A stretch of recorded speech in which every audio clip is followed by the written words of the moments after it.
जय मसीह की, हालेलुया। आइए हम प्रभु के चरणों में फिर से आते हैं। हम मत्ती से पढ़ के यीशु मसीह जैसे बदलते जा रहे हैं।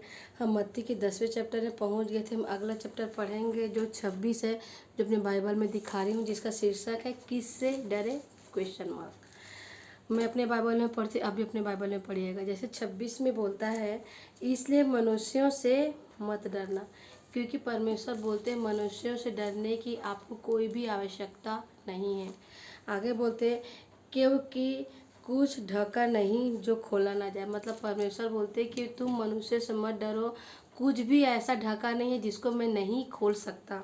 उसके बाद बोलते हैं, और न कुछ छिपा है जो जाना ना जाए। मतलब ऐसा भी नहीं है जो जो जो छिपा है उसे मैं नहीं जान सकता। मतलब परमेश्वर बोलते हैं कि तुमको मनुष्यों से डरने की कोई आवश्यकता नहीं है। तुमको डरना है अपने जीवित पिता परमेश्वर से, अपने जीवित पिता परमेश्वर यीशु मसीह का भय मानना है। क्योंकि यीशु मसीह बोलते हैं कुछ भी ऐसा ढका नहीं है जिसको मैं नहीं खोल सकता, मैं हर चीज़ कर सकता हूँ। और यीशु मसीह वही बोलते हैं कि ऐसा कोई छिपा नहीं जिसको मैं नहीं जान सकता। इसे डरना है तो मुझसे डरो। मतलब यीशु मसीह बोलते हैं वरना डरना है तो यीशु मसीह से डरो, न कि मनुष्य से। उसके बाद आगे बोलते हैं 27 में, जो मैं तुमसे अंधियारे में कहता हूँ उसे तुम उजियाले में कहो। अंधियारे का कहने का मतलब यह है कि जब हम प्रार्थना करते हैं, जब हम घुटनों में बैठ के अपने पिता खुदावन से प्रार्थना करते हैं, तो वचनों द्वारा, पवित्र आत्मा द्वारा जो हमें अंधेरे में बताते हैं, उसे जाके उजियाले, मतलब दिन में जो खुदावन ने हमें जो आज्ञा दी है, उस दिन में उजियाले में जाके सब लोगों को बताना है कि खुदावन ने हमें क्या कहा है। उसके बाद बोलते हैं, और जो कानों कान सुनते हो उसे छतों पर से प्रचार करो। मतलब यदि किसी की बातें तुमने सुन ली, मतलब पवित्र आत्मा द्वारा या परमेश्वर के कोई दास यदि बात कर दी, वो बात सुन लिए, अब वो सच में वो बात बहुत अच्छी है, तो उस बातों को जाके छतों में प्रचार करो, क्योंकि उससे हमारे परमेश्वर की महिमा हो। उसके बाद 28 में बोलते हैं, जो शरीर को घात करते हैं पर आत्मा को घात नहीं करते, उनसे मत डरो।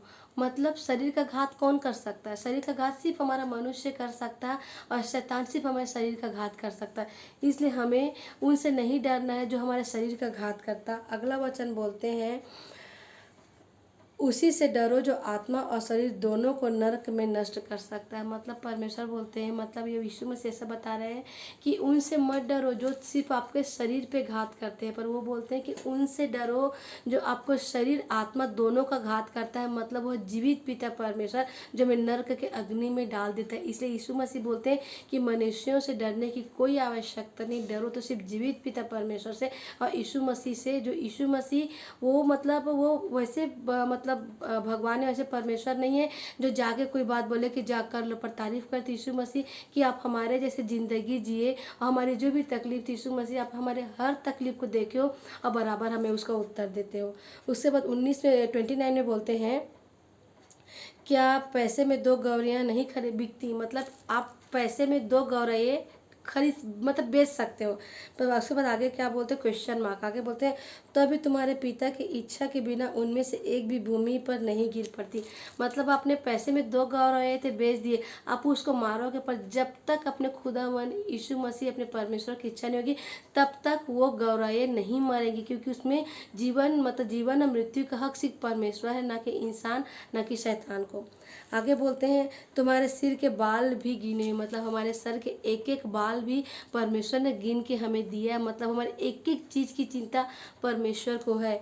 अगला बोलते हैं 31 में, इसलिए डरो नहीं, तुम बहुत गौरवों से बढ़कर। इसलिए परमेश्वर बोलते हैं कि जब गौरैये की भी जब मृत्यु होती है तो वो भी मुझे पता रहता। तो परमेश्वर बोलते हैं इसलिए तुम मनुष्य से न डरो, सिर्फ तुम जीवित पिता परमेश्वर यीशु मसीह से डरो, क्योंकि तुम बहुत से गौरवों से अधिक बढ़कर हो। तारीफ करते खुदावन कि हम इतनी वैल्यू देते हो खुदावन, हम पापियों के लिए आप आए। तारीफ करते खुदा, आपके वचन द्वारा हम सीख के आपके जैसे बनते। तारीफ करते खुदावन, सारी आदर सारी महिमा आपको मिले। यीशु मसीह के नाम से मांगते हैं, आमीन आमीन आमीन।